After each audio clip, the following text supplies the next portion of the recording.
Zacharie était un homme âgé et sa femme s'appelait Élisabeth. Elle était stérile. Pendant que Zacharie pensait à sa vieillesse et Élisabeth regardait à sa stérilité, Dieu voyait Jean-Baptiste. La Bible pouvait nous le dire que Élisabeth s'est cachée pendant 5 mois dans la consécration dans sa maison. Et Zacharie était toujours assidu dans le temple. Il faisait toujours ses preuves dans le service de Dieu. Bien-aimé, il y a quelque chose que tu peux donner aux autres, quand bien même que tu n'as rien. Comme Zacharie dans l'humiliation, comme Élisabeth dans la honte.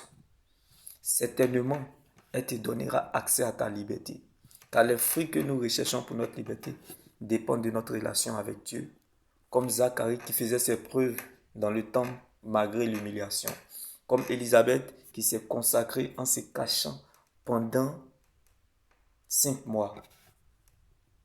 Car c'est de notre relation avec Dieu que découle tout le reste. L'avenir du peuple dépend de son obéissance à Dieu.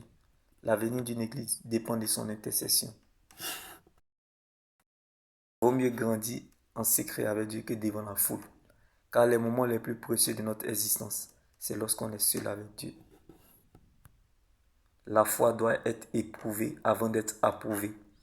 Parfois, Dieu permet le mal dans notre vie pour que nous lui donnions la première place qui lui revient dans notre cœur. Parfois, Dieu permet que le mal nous arrive afin de tester notre foi. Quel est le poids de ton Jésus? Quelle est ta véritable source de motivation en cherchant, suivant et servant Dieu? C'est ça qu'est la vérité. La foi doit être éprouvée avant d'être approuvée. Si Zacharie voulait regarder la parole de l'humiliation et Élisabeth voulait regarder la parole de la honte, elle n'aurait pas enfanté Jean-Baptiste.